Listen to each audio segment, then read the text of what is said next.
Hi, I hope you all had an absolutely amazing day yesterday. Um, Leftovers are. I've got to sort out what to do with all the Christmas leftovers now. I don't know whether you're like me, overcatered. There is so much food left over. But it's Christmas, isn't it? We always do. Well, I always do. I always overcater for Christmas and then spend the next few days overeating and then the next month trying to get all the weight off again. Anyway, I was able yesterday after the Christmas dinner to flop out on the sofa and finish off an arc. And it comes out on the 30th of January and it's called The Dark Hours by Amy Jordan, and it's a debut novel. And it's a lovely thriller with two timelines. We've got serial killer in the past and then a copycat killer in the present. There's 30 years separating them. Julia Hart, in her 60s, a retired Garda detective. This is set in Ireland. And she's now living in a secluded area of Ireland with her dog Mutt, who's lovely.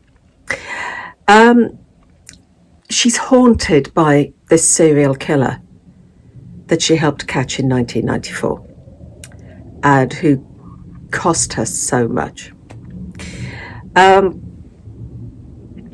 So when she hears that this guy has died in prison, a wave of relief sweeps over her.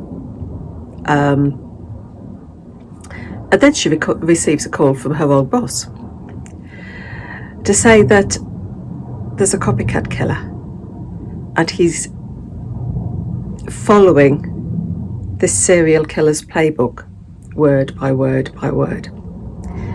And so she returns to Cork with him as almost sort of like consultants to assist the current team, giving the information that they've got about the old case to the new team to see whether their insights can help.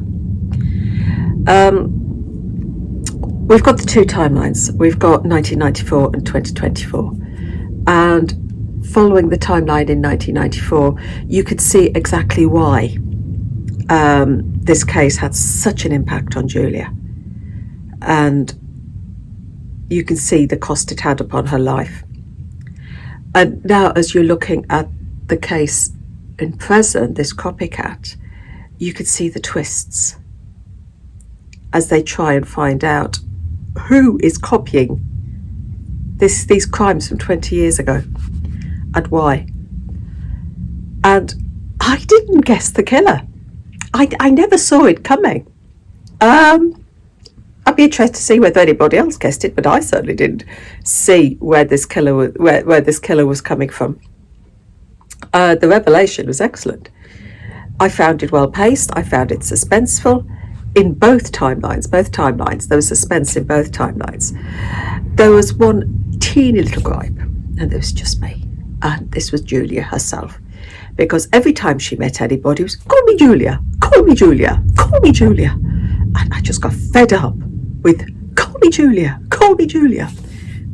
It's just a petty gripe, but for goodness sake, if they don't want to call you Julian, just get over it.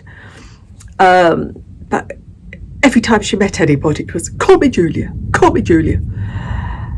And that just drove me around the wall. But that is just a tiny bit. The thriller itself was excellent. And for a debut novel, I'm looking forward to seeing what Amy Jordan does in the future. And suspense, two timelines, and a killer I didn't guess. So I'm going to go back and see whether I've got any mince pies left. So enjoy the rest of your Christmas holiday. Happy reading. Take care.